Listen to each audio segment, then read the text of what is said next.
Smack. The slap echoed through the first-class cabin like a gunshot. Celeste didn't move. Her cheek stung, but what hit her harder was the shame.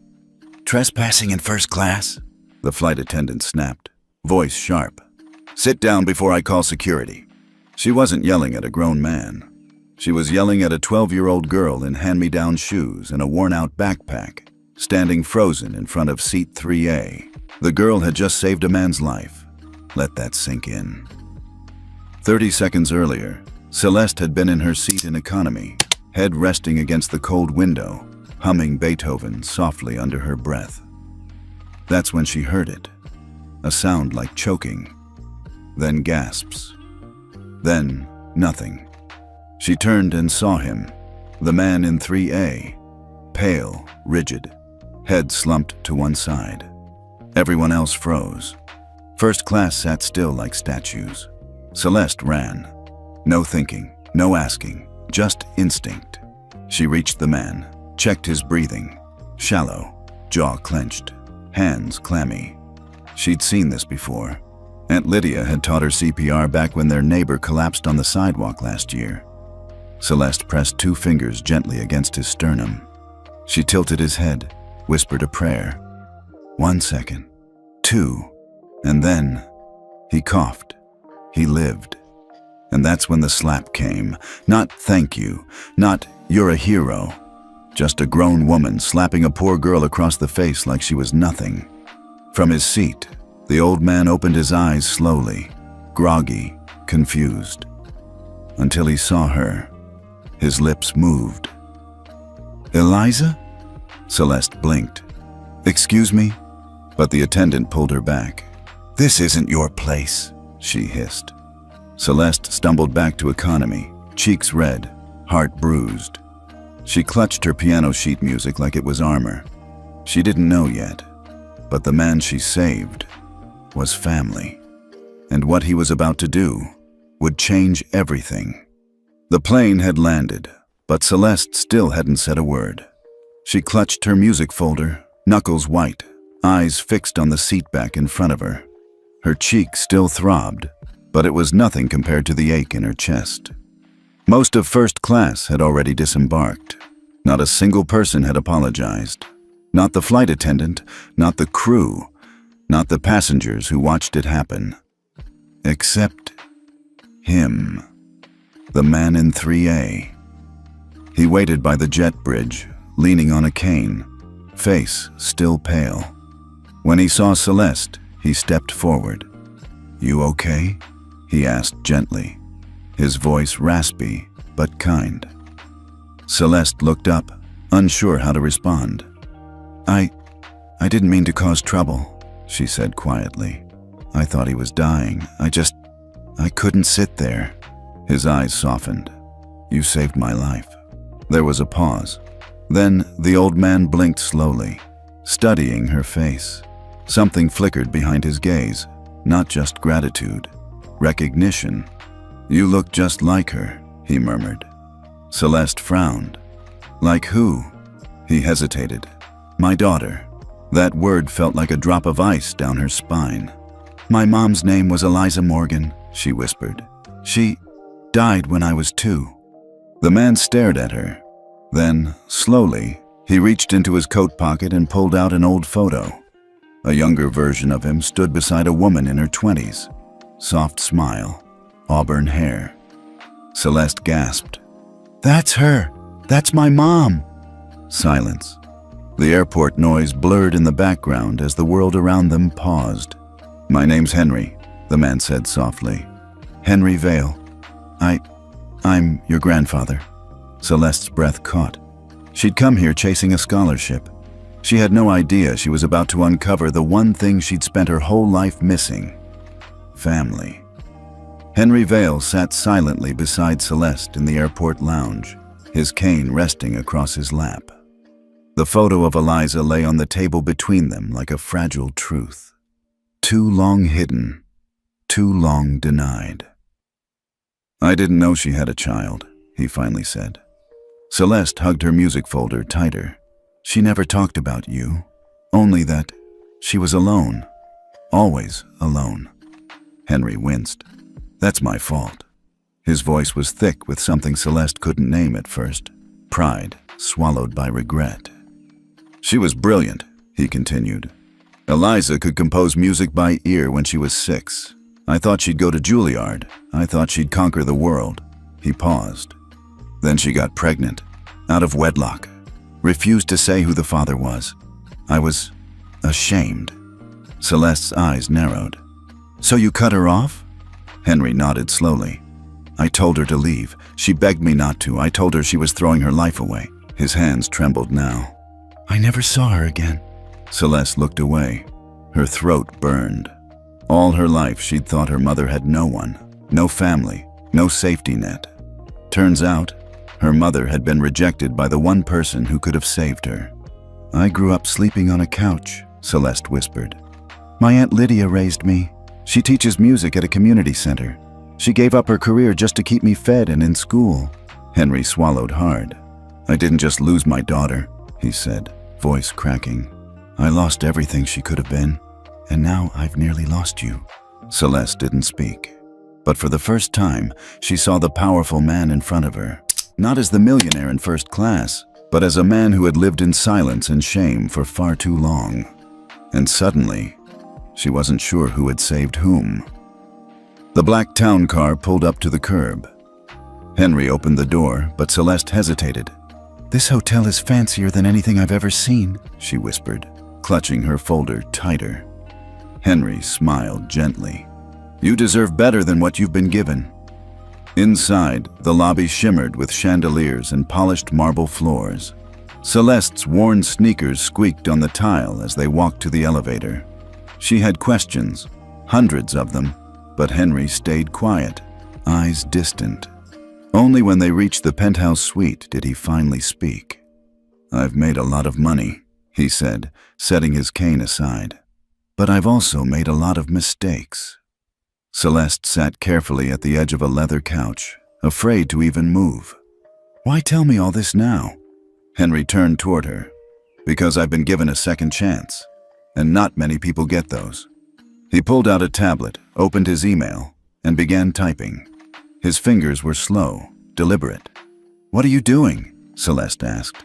I'm writing a statement, he said. To the press, to the world. Celeste's heart skipped. Why? Henry looked at her, his voice steady. Because I want people to know the truth.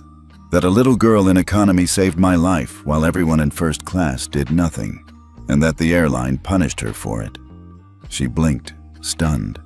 You don't have to. I do, he interrupted softly. I need to. His eyes were tired, but clear. I was silent when your mother needed me. I won't be silent now. He hit send.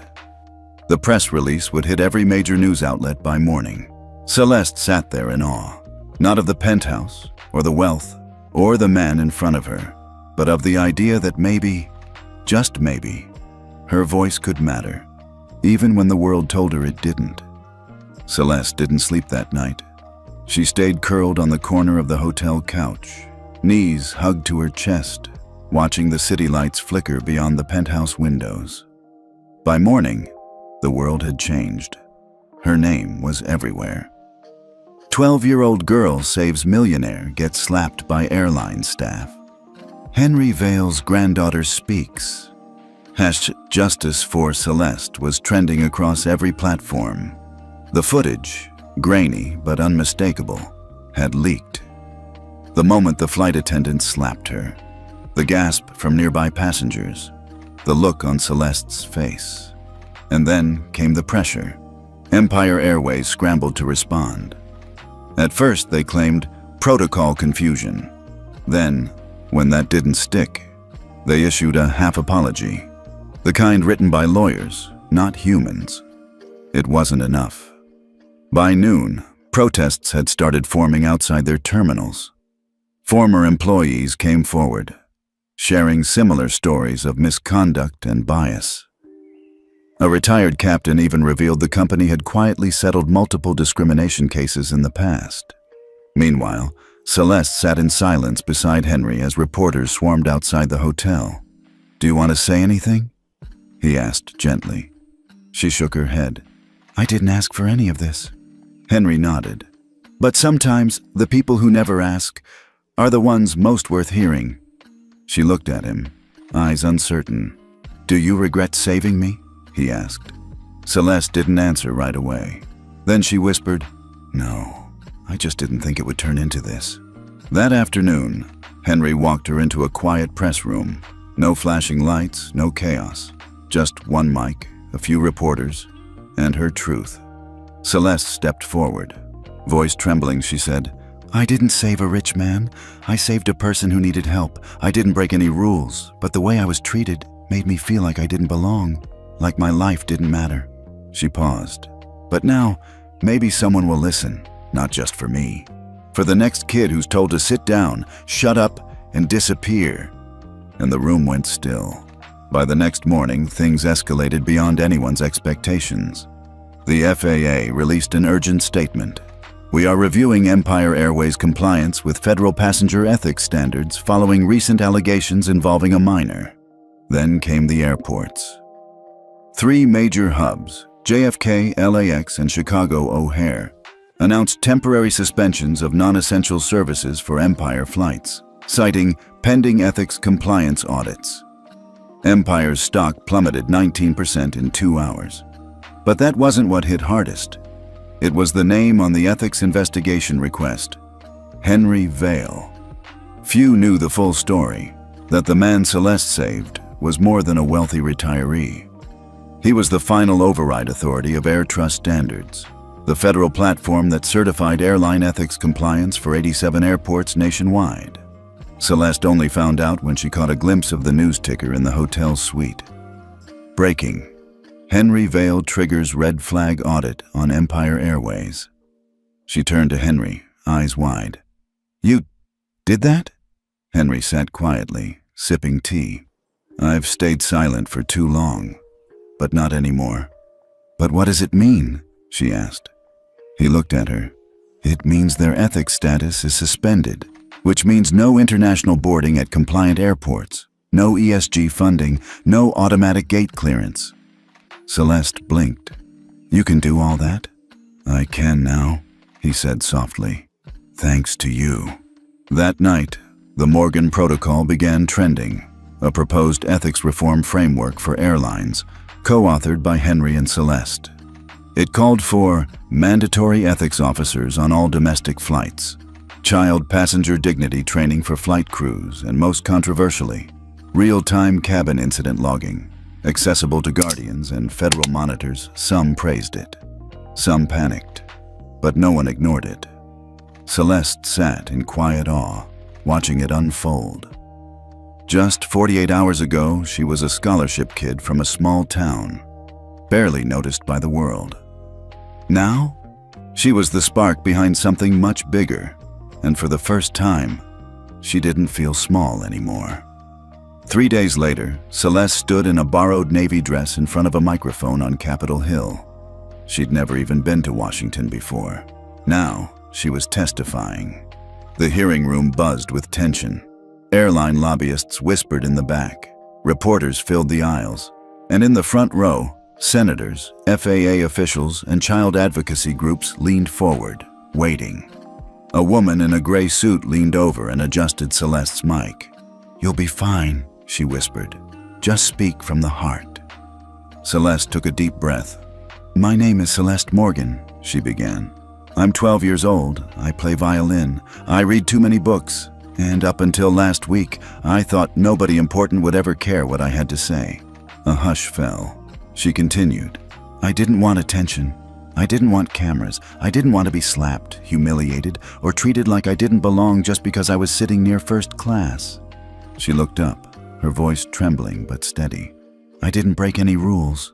I helped someone, that's it, and for that, I was punished. One senator leaned forward, visibly moved. Celeste held her music folder tighter. But here's what I've learned, she said. Sometimes, people don't change until they're forced to look at what they've ignored.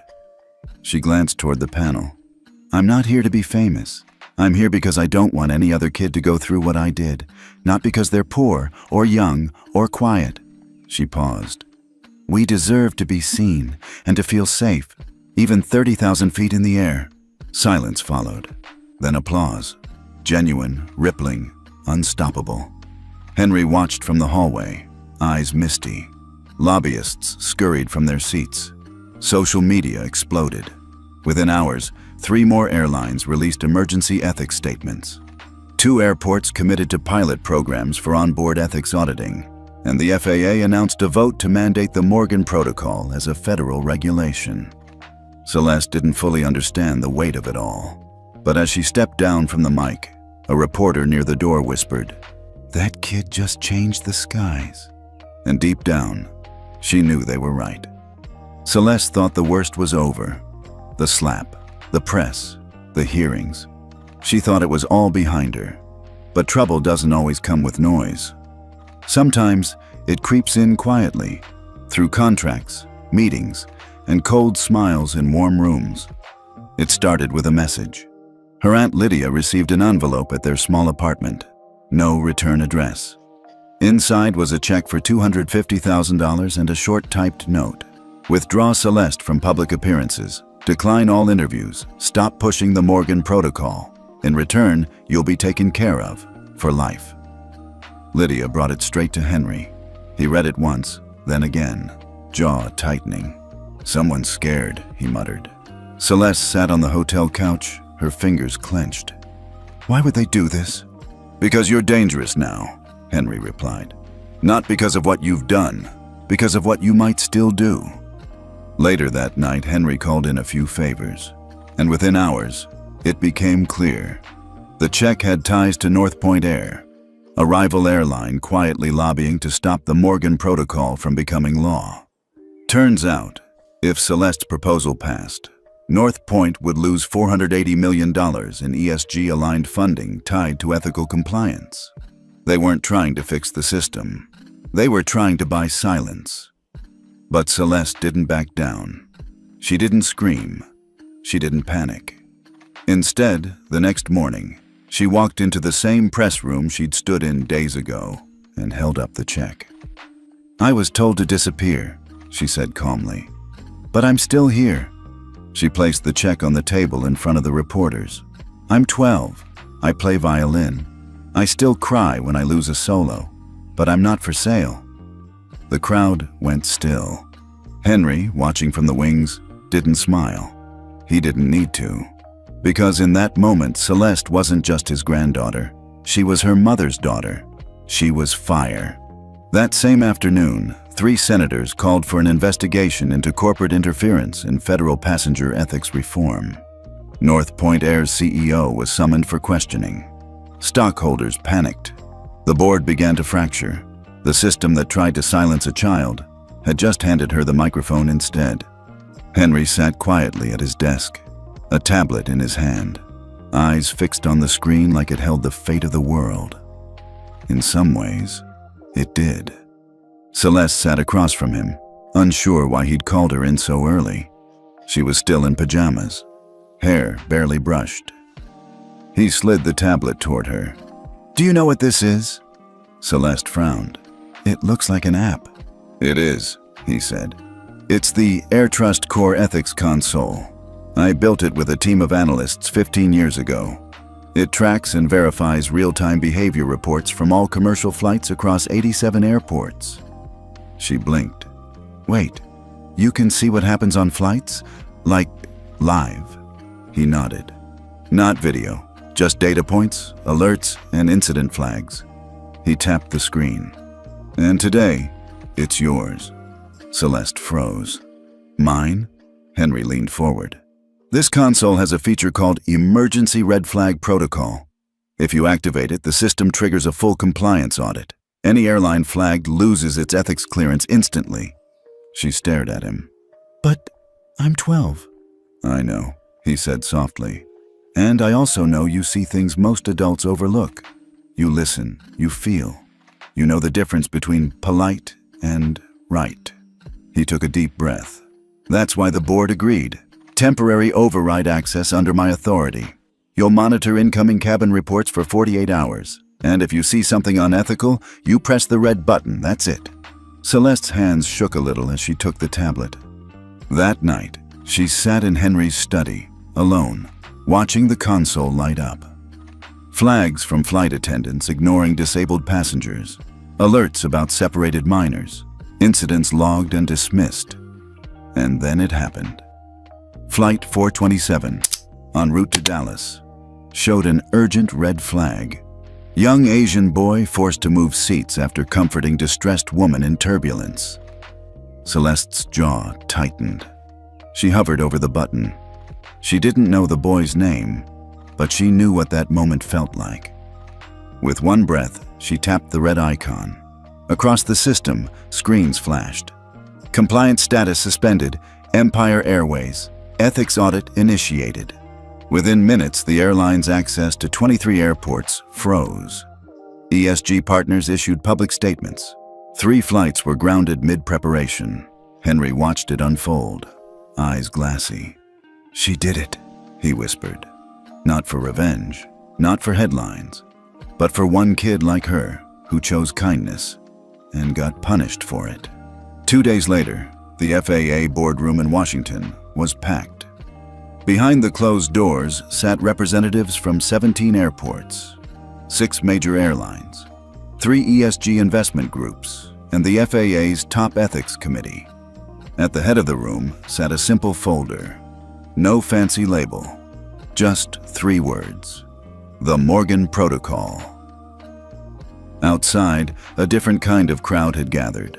Passengers, pilots, parents holding signs that read, "Protect our kids in the skies," and "If Celeste could stand up, so can we." Celeste didn't speak that day. She wasn't allowed in the official vote. But she didn't need to be, because every person in that room had watched her testimony, had seen her refuse the bribe, had watched her press that red button not for herself, but for a boy she never met. At 10:42 a.m., the FAA passed the Morgan Protocol with unanimous approval, effective immediately. Every airline operating in U.S. airspace must appoint a child passenger ethics officer. Real-time reporting dashboards must be accessible to guardians and regulatory monitors. Minor passengers may no longer be moved, touched, or restricted without direct guardian consent. And third-party approval. A quarterly ethics audit must be submitted to retain compliance certification. By noon, 3 major airlines announced implementation teams. By nightfall, Hattat Morgan Protocol had reached 28 million impressions across platforms. And Celeste?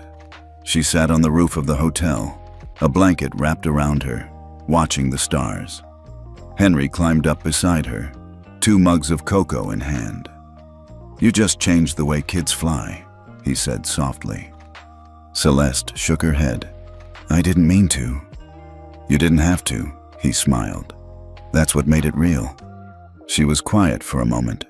"Do you think she'd be proud?" she asked suddenly. Henry didn't have to ask who she was. "Your mom?" he said. "She'd be in the front row, probably yelling at some senator who took too long to vote." Celeste laughed through her nose. Then her eyes watered again.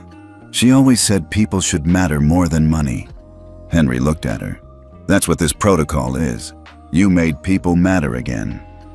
3 weeks later, Celeste was formally invited by the FAA to serve as an honorary ethics youth advisor on the newly launched Child Flight Integrity Board. She didn't wear a blazer.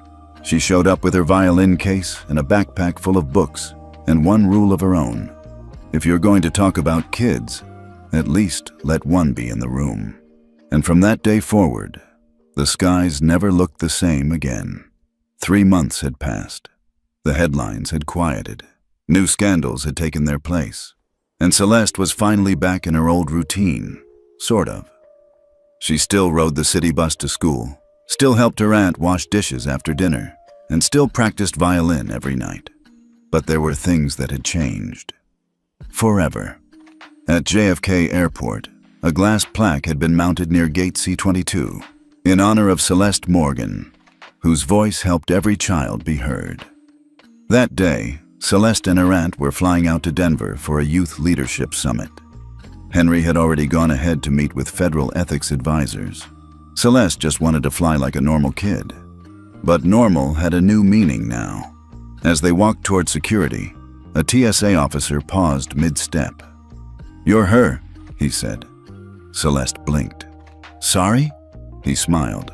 "You're the reason we now have ethics training modules for unaccompanied minors. I read your report. Made me rethink a lot." "Oh," she said, unsure how to respond. "Thanks." He nodded, then waved her through. "Keep doing what you're doing, kid." At the gate, a baby cried in a stroller. A gate agent gently knelt beside the mom, offering juice and reassurance. No rushing, no rolling eyes. Celeste noticed. People noticed. As the plane began boarding, a woman in a gray blazer from the airline stepped over. "Celeste Morgan?" She nodded. "We'd be honored to offer you a seat in first class," the woman said, smiling genuinely. "On behalf of our crew." Celeste hesitated. She looked at her aunt, then back at the woman. "Thanks, but I'll sit in coach. That's where I started. That's where I belong." The agent smiled wider. "Respect." They took their seats. As the plane taxied to the runway, Celeste pulled out her violin. The hum of the engine mixed with the soft melody of her strings. Something old. Something her mother used to hum when bills stacked too high and hope felt too low. Across the aisle, a little boy with headphones peeked over. "You're really good," he whispered. Celeste smiled. "Want to learn?" His eyes lit up. She handed him the bow, guiding his fingers gently. No fuss, no stage, just a quiet moment between two kids. Behind them, a flight attendant watched, expression soft. Later, as they descended into Denver, the captain made a quiet announcement. "We have a very special passenger on board today, Miss Celeste Morgan. She reminded us that doing the right thing isn't a job, it's a responsibility. Thank you, Celeste." Passengers clapped lightly. Celeste's cheeks flushed pink. She wasn't famous. She wasn't rich. But in that moment she realized, maybe justice didn't always roar. Maybe sometimes it played violin at 30,000 feet. The air in Denver was thinner, crisper. Celeste stepped off the plane, violin case slung across her shoulder, hair caught in the breeze. She wasn't thinking about protocols or policies or news interviews. She was thinking about her mom. At the youth summit, she was asked to speak last. Not because she was the most famous, not because she was the youngest, but because she was the one who reminded everyone that power doesn't always come with a title. Sometimes it comes with tears, truth, and a 12-year-old who refused to stay quiet. She walked up to the mic, adjusted it down to her height, and paused. "I'm not a lawyer or a politician," she began. "I still forget to do my math homework sometimes, but I remember what it felt like to be ignored, to be called just a kid." She looked out over the audience, students, teachers, CEOs. "I didn't do any of this alone. There were people who believed I could speak before I believed it myself. And I want every kid watching this to know, you don't need permission to matter." She reached into her backpack, pulling out a folded piece of music, her mother's song, the one she'd played the night before. "This was my mom's," she said. "I didn't get to finish playing it for her, but I'm finishing what she started." The crowd rose to their feet as she drew the bow across the strings. No speeches, no laws, just a sound, clear, full, and rising. That day, her name wasn't trending. It was being remembered, not as a victim, not even as a hero, but as a girl who changed the sky and made it safe for others to dream. Before you go, tell us in the comments, if you were Celeste, would you have pressed the red button, or would you have stayed quiet and just walked away? And if this story moved you, share it with someone who needs to be reminded that even a 12-year-old can rewrite the rules. We're Karma Telltales, where every injustice finds its reckoning, and every voice, no matter how small, echoes louder than you think. Tell us where you're watching from, and don't forget to hit that like button if Celeste inspired you. We'll see you in the next story, and until then, Stand up, even when your voice shakes, and no one would dare ask her to move. The sun spilled gently across Henrietta's small backyard in Arlington, Virginia. A year had passed. A year since a flight attendant's mocking laugh echoed across first class. A year since Henrietta Lawson chose silence over spectacle and watched the world shift around her. She sat on a wooden bench near her rose bushes, wearing a soft cotton gi.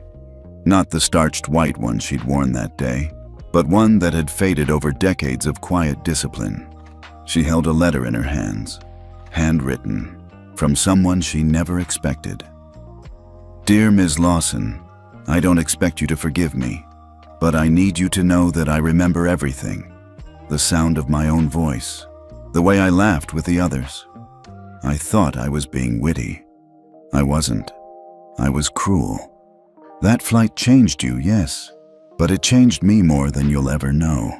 I resigned from Western Wings 2 months after the incident.